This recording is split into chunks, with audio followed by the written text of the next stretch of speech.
She said it without looking up from her phone. Mom, maybe it's time you stop trying to keep up. You're not like us anymore. And just like that, my own daughter, the girl I raised, fed, and fought for, looked me dead in the eye and dismissed me like an outdated app. But if she thought I was slowing down, she hadn't seen me shift into gear yet. The coffee burns my tongue, but I don't flinch. I sit quietly at the kitchen island, hands folded over the curve of my ceramic mug, listening to the sound of my daughter typing across the room. Fast fingers, sharp sighs, clicking heels and louder silences. That's become her rhythm. She's always on, always somewhere else in her mind, always impatient with me, like waiting for me to malfunction. I shift in my seat. The soft plum cardigan around my shoulders slips just a little, and I tug it back into place. I like this one. My favorite since my birthday last year. The color makes me feel alive, like I still have something to say, something to give. But these days, the only time my daughter notices me is when I'm in the way. And lately, I've felt like I'm always in the way. Can you not just stand right there? She says, waving a hand vaguely in my direction. I need the counter space. I was here first. But I move anyway. That's how it always goes in her house. Her house. Never mind that I gave her the down payment 15 years ago after my husband died. Never mind that when she was 32 and on her third layoff, I was the one who kept the lights on. I didn't ask for credit. I didn't expect thanks. But now I see clearly, that was my mistake. It's amazing how quickly love turns invisible when it no longer looks useful. She wants me to live here, she says, because it's safer.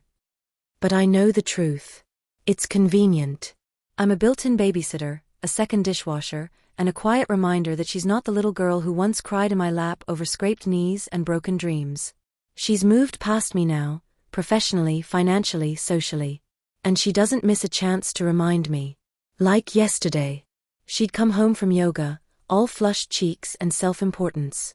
Mom, you wouldn't believe it, Andrea from the club says her mom just learned how to use TikTok. You should try. Could be fun. I smiled and said, maybe one day. She smirked. Or not. You probably wouldn't keep up. The whole thing moves fast. Then she laughed. Not cruel, exactly. But careless. Like I was a punchline to a joke she didn't know I could hear. It's not the first time she's made comments like that. I've ignored them for years. Told myself she was stressed. Told myself she didn't mean it. Told myself she loved me, just forgot how to show it. But lately, her jabs have gotten sharper. And there's something else now, pity. That's what finally cracks something in me. It's one thing to be overlooked. It's another to be pitied by the very person you sacrificed your life for. That night, lying on the thin pull-out bed in the spare room, my space, she calls it, I stare at the ceiling and let the words echo. You're not like us anymore. And maybe I'm not. Maybe I'm something she doesn't even recognize anymore, a woman who still has fire left. A woman who remembers who she used to be, before the titles of mom and helper replaced her name. And maybe I'm done waiting to be included. I reach over and pull my old notebook from the drawer. It's battered, leather-bound, the one I used back when I ran my small bookkeeping service. Long before smartphones and apps and automated payrolls, I was the one people called when their finances were in chaos. I cleaned up messes, found money in places no one thought to look. I didn't just survive, I solved problems. I open the notebook. It smells like dust and ink and something else I'd almost forgotten, purpose. Can't keep up, huh? Well, I suppose I'll have to remind her exactly what I'm capable of. It starts small. Quiet. I begin volunteering at the local library. They need help organizing a financial literacy program for seniors, and they're drowning in spreadsheets. I step in. Within 2 weeks, the librarian starts calling me the closer. The name makes me smile. Then a local group of retired businesswomen invites me to speak on managing money post-retirement. I wear my best blouse, the one that makes my eyes look sharper. I tell them the truth. About aging. About being underestimated. About what it's like to be told you're past your prime when you're just getting started. When I finish, one woman with cropped blonde hair stands up and says, "Why aren't you running a business?" I laugh politely. But she's serious. So am I. The idea blooms like spring in my chest. It's not about the money. It never was. It's about proving to myself first that I'm still the woman who used to turn numbers into strategies and chaos into calm. I'm still her. Maybe better. I start small, offering freelance consulting to small businesses that can't afford full-time bookkeepers. Most of my clients are local: the flower shop, the tiny gym, the coffee truck owner who never really understood taxes. Word spreads fast. I get a logo made, balance forward, practical solutions for real people. My daughter rolls her eyes when she sees the card. "Oh, you're really doing this," she says. I nod. I already am. She stares at me, like she's seeing me for the first time in years. And maybe she is. I don't tell her everything. Not yet. Let her think it's a hobby. Let her keep underestimating me. That's the advantage of being overlooked. No one sees you coming. But the truth is, I'm busy. I'm booked 2 weeks out. I get emails asking for webinars, Zoom consults, even in-person workshops. A community center offers to host my seminars for free. They want to put me on local radio. One podcast host calls me the surprise success story of the year. And all the while, my daughter continues to live as if I'm just a fixture in the background, helpful when needed, quiet when dismissed. She doesn't ask where I go in the afternoons. She doesn't notice when I stop folding her laundry. She doesn't realize I'm slowly saving every dollar I earn. But soon she will. Soon, she'll learn that I didn't just keep up. I passed her. And I did it in silence. With grace. With fire. With a soft plum cardigan, and a steel heart underneath. I keep my receipts now. Not just the literal ones, though yes, I document every penny I earn, every payment I send, every hour I bill. But I also keep the emotional receipts. The long silences when I speak and my daughter doesn't hear me. The tight smiles when I try to join conversations about things she assumes I don't understand. The way she praises me for still trying, like I'm a toddler learning to walk again. There's something deeply cruel about being underestimated by someone you raised. But lately, I've stopped correcting her. Let her think I'm harmless. Let her think I'm just passing time between meals and reruns. She doesn't see the fire. But it's there, smoldering beneath the surface. I work in quiet corners of the house now, mostly from the patio, where the light is good and the air feels cleaner than anything inside. The soft plum cardigan I wear each day has become my armor. I doubt she's even noticed it. But when I put it on, I feel present. Like I belong to myself again. One Thursday morning, as she breezes past me on her way to a brunch with the bored moms, she says, "Don't forget to take the chicken out at 4, okay? I need it thawed when I get back." I don't say a word, because what I want to say would scorch the paint off the walls. But instead of arguing, I open my laptop. I have 3 new inquiries. One from a local wellness studio drowning in receipts.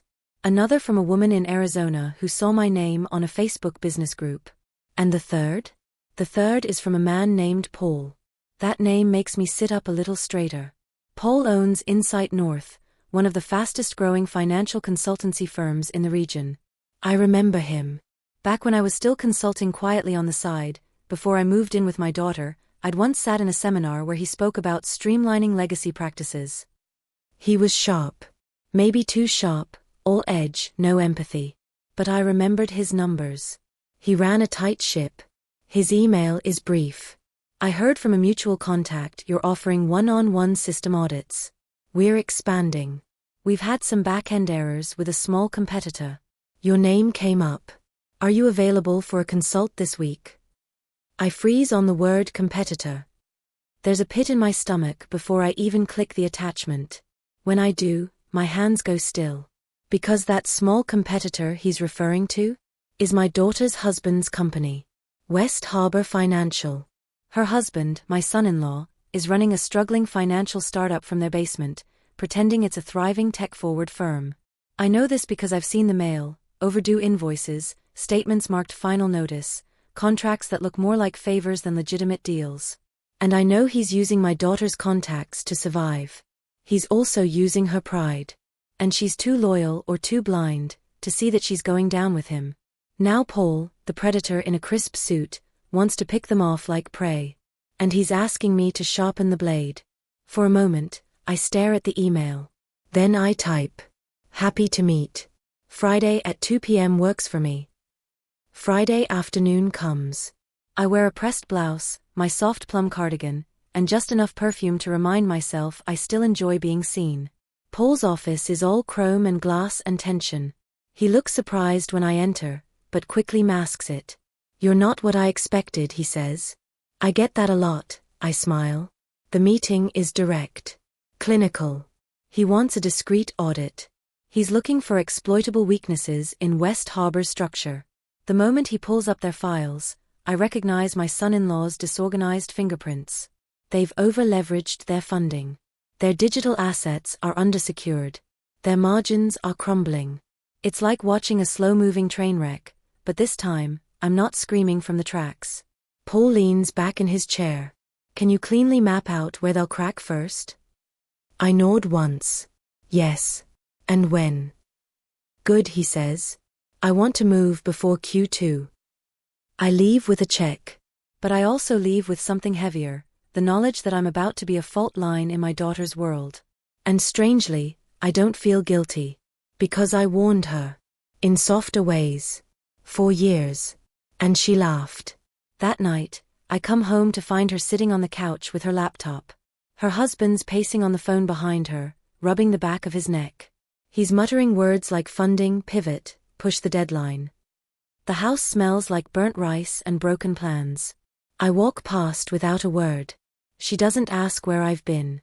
But I hear her say, under her breath, ugh, I wish she'd just slow down sometimes. I almost laugh. Instead, I go into the kitchen and pour myself a glass of water. My hands are steady. Because I know something they don't. They think the problem with me is that I'm too old to keep up. But the truth is, I've already lapped them. Over the next 2 weeks, my consulting quietly accelerates. I onboard 2 more clients, both referred by Paul. One of them is a mid-tier startup looking to absorb West Harbor's real estate clients. The other is a digital ledger firm sniffing around for distressed accounts. They don't know I live in the house tied to that sinking company. But I do. And I watch it unravel from the inside out like a slow strip of wallpaper peeling off damp plaster. My daughter still thinks I'm doing volunteer work. She tells her friends I like to stay busy, because mom doesn't know how to relax. What she doesn't know is that my revenue this month surpassed her mortgage. What she doesn't know is that I'm tracking the exact day their company will fail to meet its next payment terms. What she doesn't know is that when it all crashes, I'll be holding the blueprint. And yet, a strange ache blooms inside me. Because even though I know I didn't cause their collapse, I only predicted it, part of me still wants to scream, I tried to help you. I tried when I told her that mixing personal debt with investment capital was a mistake. I tried when I gently offered to audit her husband's books for free, and she rolled her eyes and said, Mom, it's not like it was when you worked. Everything's digital now. I tried when I stayed silent instead of saying, I told you so. But the time for warnings has passed. Now it's just consequences. Late one evening, I sit alone on the back porch. The sky is the color of dark cherries. The wind carries the smell of cut grass and thunder. Inside, I can hear raised voices. My daughter's voice is tight and panicked. Her husband's is defensive, clipped, growing louder. I sip my tea and say nothing. And for the first time in years, I don't feel small in this house. I feel powerful. Because I know what's coming. Not just the end of their business, but the beginning of mine. You can feel it when a house begins to panic. It's not always loud. Sometimes it's the way doors shut harder than usual. Or how the hallway fills with clipped sentences and muttered blame. Or how someone forgets to take the trash out 3 days in a row. Our house is quiet like that now. Except for the tension, which screams. I don't ask questions. I don't offer advice. I've learned my place in this family, decorative, silent and helpful, but only on command. They never imagined I might be something else entirely. The evening it all begins to unravel, I'm in the kitchen. I've just finished a Zoom call with a client who wants to bring me on as a monthly retainer. The offer was double what I charged 5 years ago, and they didn't blink. I'm rinsing my mug when my daughter storms in, phone in hand, cheeks flushed. Did you know Insight North is circling West Harbor's clients? I blink slow. Insight North. Yes, she snaps, scrolling. And suddenly they know everything about our model. Like everything. I watch her carefully. She's panicked. But beneath it, there's something else, fear. I thought you said your systems were tight, I murmur. She looks up sharply. They are. They were. I don't know how this is happening. I nod, drying my hands with a towel. Sometimes a leak doesn't come from outside. That makes her pause. What do you mean? I meet her gaze, even. Maybe someone you trust isn't as careful as you think. For the first time, she doesn't have a snappy comeback. Just silence. And silence, I've learned, is where truth echoes the loudest. Later that night, I hear them fighting in the garage. The doors cracked. The voices are strained. You told me it was handled, she hisses. I said I was handling it. Big difference, he barks. You can't even figure out how they got access to the client deck. I sent that file weeks ago, maybe someone forwarded it. Oh, so now it's the client's fault? Then something slams. A cabinet, maybe. Or a fist on the table. I don't go near. Instead, I climb the stairs and email Paul. West Harbor is collapsing on schedule. You'll have your window next quarter. He replies within minutes. Well done. You're a precision weapon, you know that? I don't respond. Because I didn't do it for him. I did it for me. And for every woman over 70 who was told her value expired with her youth. By morning, there's an odd stillness in the house. My daughter's gone early. Her husband sulks over cold coffee, scrolling his phone with the posture of a man who knows he's losing. I take my tea out to the porch. The air is crisp, cool. I pull my soft plum cardigan closer and smile at the rising sun. It's a slow morning, but not for me. I have 2 contracts to review, a business podcast interview at noon, and a wire transfer to send to the design firm updating my branding. Because yes, I now have branding. A name, a site, a tagline. Gray Matter Consulting, wisdom you can't outsource. It's simple. It's sharp. It's mine. 3 days later, my daughter finally asks. We're at the table. She's still in her robe, hair in a loose ponytail, eyes tired. Mom, what exactly are you working on? I sip my tea slowly. Projects. What kind of projects? I meet her gaze, level. High retainer consulting. Primarily in financial operations and restructuring. I specialize in turnaround advisory for failing systems. Her mouth opens, then closes. I didn't realize you were still doing that. I never stopped, I say gently. You just stopped asking. Silence stretches between us. Then quietly she says, Did you know Paul from Insight North? I nod. Met him years ago. We reconnected recently. Her brows pull. He's aggressive. He's efficient, I correct. Like most men who've been taught not to second-guess themselves. That makes her uncomfortable. Good. Because for the first time in years, the power dynamic between us is shifting, and she knows it. That afternoon, I get a call from Paul. West Harbor just lost its biggest client, he says. We're swooping in. Perfect, I reply. And listen. We've been watching your growth. I might want to bring you in for a quarterly panel. You'd be compensated, of course. I pause. I'll think about it. He laughs. You're playing hardball now? No, I say. I'm setting my own terms. That's different. When I hang up, I allow myself a rare indulgence. I dance in the kitchen. It's small, slow. Just a sway of the hips, a soft shuffle across the tile. But it feels like rebellion. It feels like power. And I don't care if anyone sees. That night, my daughter knocks on my door. She doesn't come in. Just leans on the frame. I know we haven't really talked, she starts. But I think I messed up. I set my book down. About the business? She nods. Everything's falling apart. And I thought I had it under control. You thought you didn't need help, I say. I didn't want to need help, she whispers. That's different. She nods again. And for the first time, she doesn't sound proud. She sounds lost. So I pat the seat beside me. And she sits. No lectures. No smug smiles. Just the quiet recognition that she's finally seeing me, not as a burden, not as a relic, but as a force. 2 days later, she asks if she can shadow one of my calls. I let her.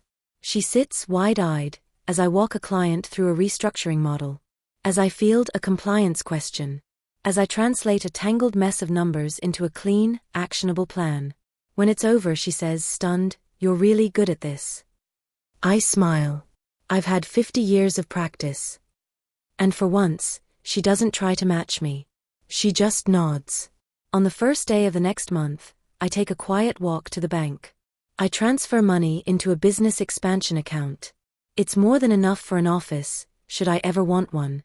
But I don't. I like working from home. Or the garden. Or anywhere else I please.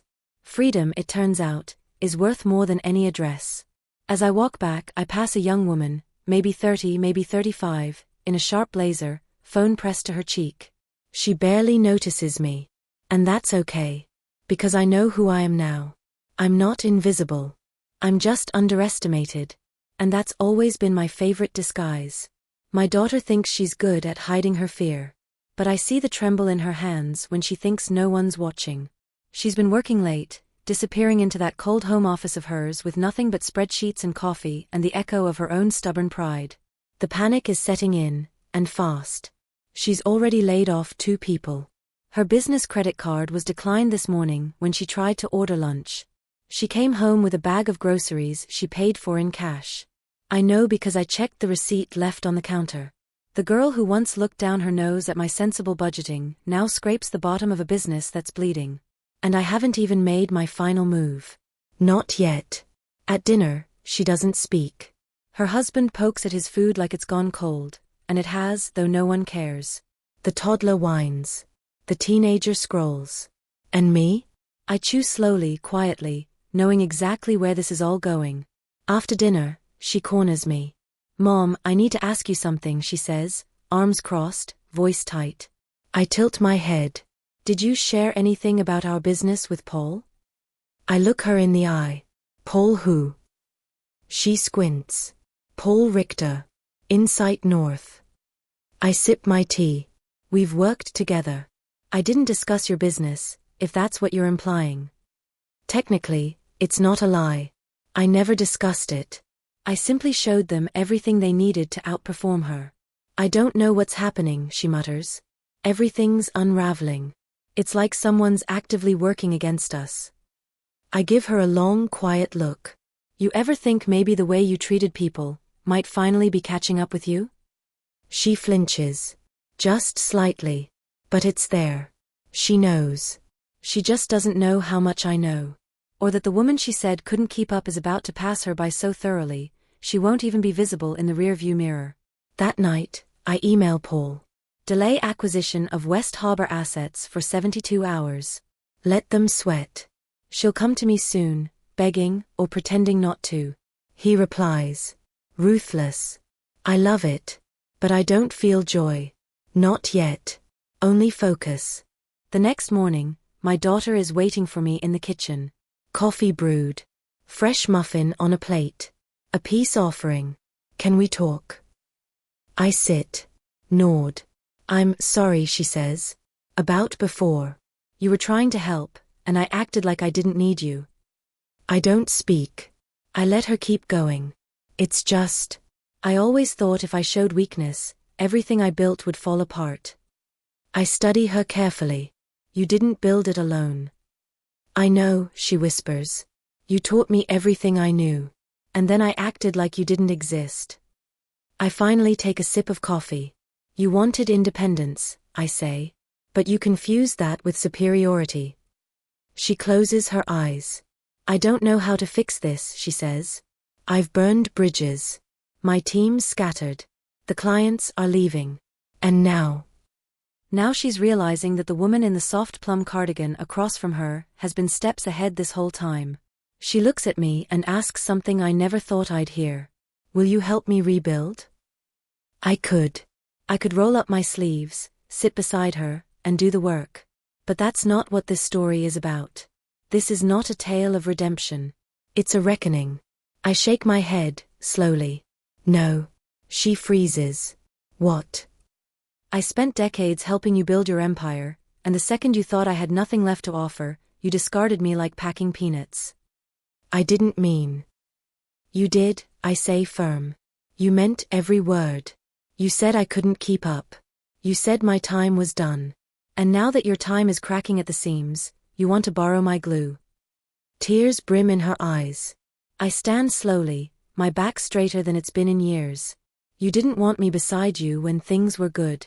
You don't get me beside you now that it's falling apart. Then I walk out, past the toddler's toys, past the door that was once slammed in my face, past the car I paid for and never got thanked for.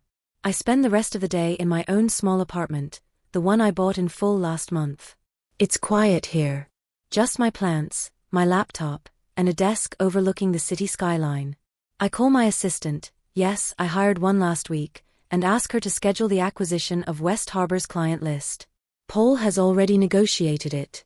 The paperwork's sitting in my inbox, waiting. And I sign it. Digitally.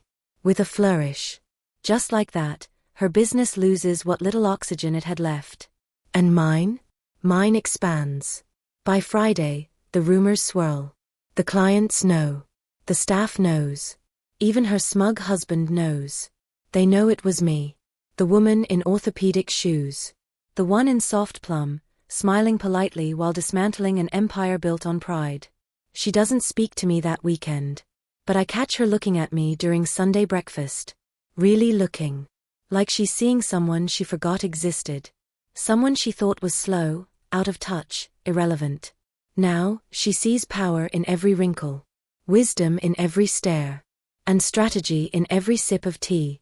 On Monday, I receive an invitation. A panel on women-led turnarounds over 60. Keynote slot.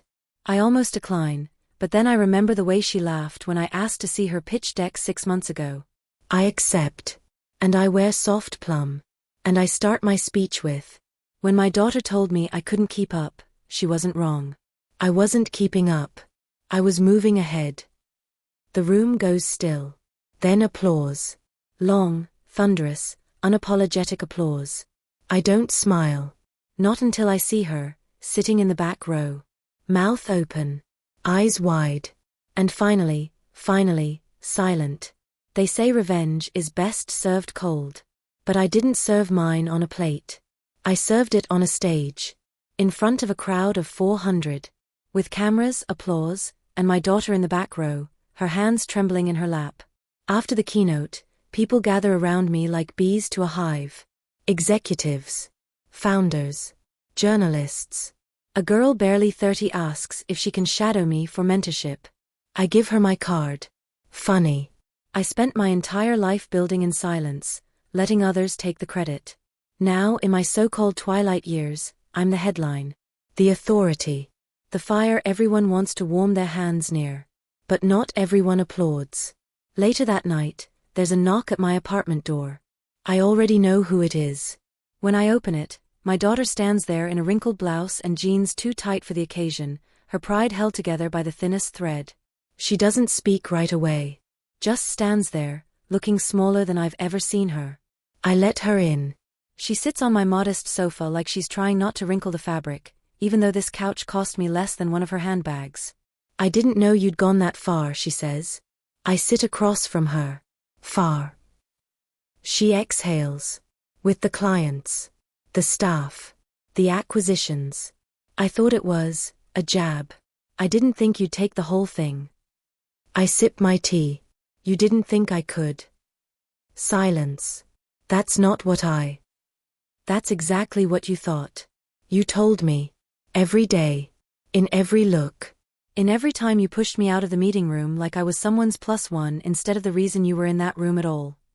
She bows her head. I didn't think you wanted it. I set my teacup down. You didn't think I deserved it. It's quiet again. A heavy, aching quiet. Then she says something I didn't expect. I miss you. Not the business. Not the connections. Me. I don't answer right away. Because part of me does miss her. The version of her that used to help me plant vegetables in the backyard. The one who stayed up late in college asking me how I stayed so calm. The one who cried at my birthday speeches. But that girl hasn't been around for a long time. And the woman sitting across from me now is still learning how to earn her place back in the world without taking mine away. You burned a lot of bridges, I say softly. She nods. But, you didn't burn the blood between us. And that counts for something. She wipes her eyes, quick and embarrassed. So what now? I lean back in my chair. What happens now is that you figure out who you are without the title. Without the corner office. Without the shiny pitch deck. And maybe when you're ready, we'll talk again. Her voice cracks. And you?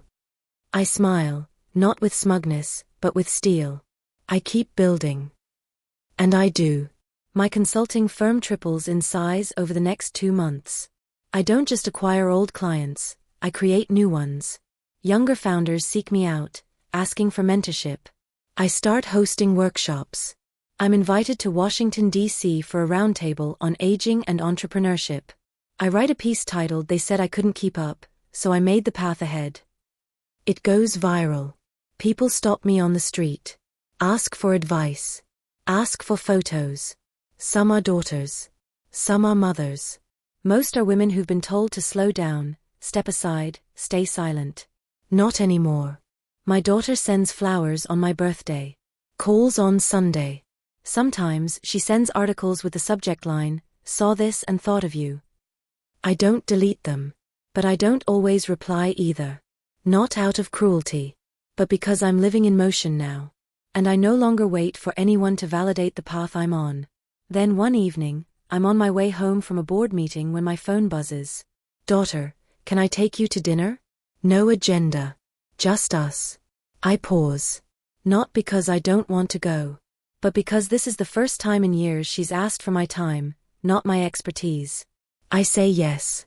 We go to a small bistro, the kind of place we used to laugh in when life was simpler. She's dressed nicely, hair pulled back, eyes softer. Over appetizers, we talk about nothing big. Just small things. Weather. Books. Music. Then she sets down her fork. "Do you forgive me?" I look at her. Really look. I forgave you the moment I realized I didn't need your permission to shine. Tears slide down her cheeks, and this time, she lets them fall. And I reach across the table. Not as an apology. Not as surrender. But as a mother. And a woman who finally knows her worth, whether anyone else acknowledges it or not. Later, as we walk out together, she glances at my soft plum cardigan and chuckles. "You always did look like you were planning something in that sweater." I smirk. I was. I never wanted a trophy. Not even when I passed her by. Not when I took the clients. Not when my name filled keynote schedules. Not even when the articles started calling me a late life legend.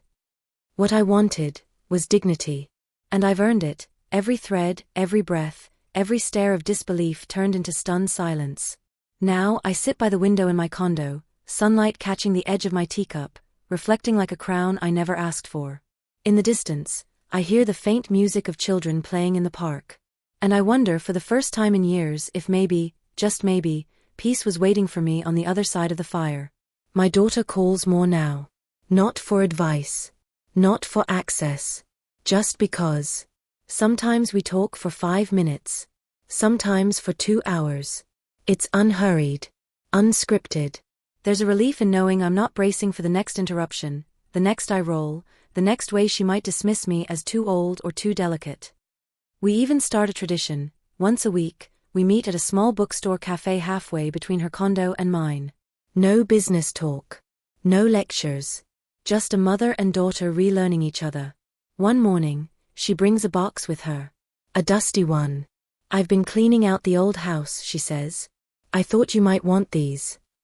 Inside are scraps of my life I thought had been thrown away, photos of me before I became someone's mother, notes from speeches I gave long ago, fabric swatches from quilts I never finished. And at the bottom is a faded planner from the 1980s. Every page is filled with meeting times, birthday reminders, call logs, client notes, written in my neat, slanted script. She flips it open to 1 week. You were in 6 different cities in 4 days. I nodded, smiling faintly. That was a wild week. I slept in a hotel bathtub one night because the bed was broken. She laughs. You always said you were tired, but I never really understood why. I thought you just didn't like fun. I meet her eyes gently. I didn't have the luxury of being fun. I was too busy holding everything together. Her lips press tight, and she whispers, I wish I'd known. I wish I hadn't made you feel like you were less. I was never less, I say firmly. I was just quiet. And that's what stung the most, that all those years of holding my tongue to lift her up gave her the illusion I had nothing worth saying. But those illusions are gone now. I made sure of it. One evening, I get invited to a women's summit to close out the year. They want me to give the final address, a talk on legacy and resilience. When I step on stage, I feel calm. Whole. Like I'm no longer trying to prove anything, just passing forward what I've lived. I talk about the years I spent working behind closed doors, in boardrooms where I was invisible until someone needed snacks or notes taken. I talk about being told I couldn't lead because I was too sensitive or too slow. And then I talk about what it means to rise, not loudly, but steadily. To build a name without noise. To let your silence speak louder than someone else's shouting. And when I finish, the standing ovation doesn't feel like victory. It feels like closure. Later that night, I find a note in my bag. Just one line, in familiar handwriting. You didn't just keep up, you carried us. I see that now. I love you. It's unsigned, but I know. I fold it and tuck it into my planner. Right next to my old speech notes. Because that's part of my story too. A few weeks later, my daughter and I walk the neighborhood together, arm in arm. She points out houses she likes, talks about maybe moving again. She asks, do you think people really change? I glance at her sideways. No. She stiffens. But I think people can wake up, I continue. And I think once they do, they have a choice. To live differently. Or pretend they never saw the truth. She exhales slowly. I don't want to pretend anymore. Neither do I. In the final days of December, she comes over to help me hang ornaments. We haven't done this together in years. I catch her watching me as I tie a gold ribbon on the tree. What?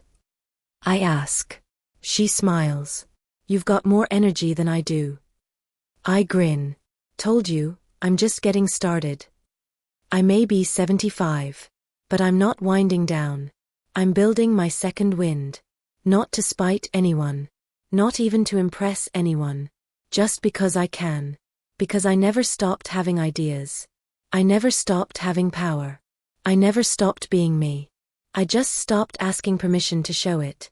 And as I sit on the balcony that night, soft plum cardigan wrapped around my shoulders, a journal open on my lap and the scent of peppermint tea in the air, I think to myself, I didn't need to pass her. I needed to find myself again. But in doing so, I proved to her, and to the world, that I was never behind. I was always the one making the path. She just didn't recognize it until I lit it up in front of her. And now? Now she walks beside me. Exactly where she should have been all along.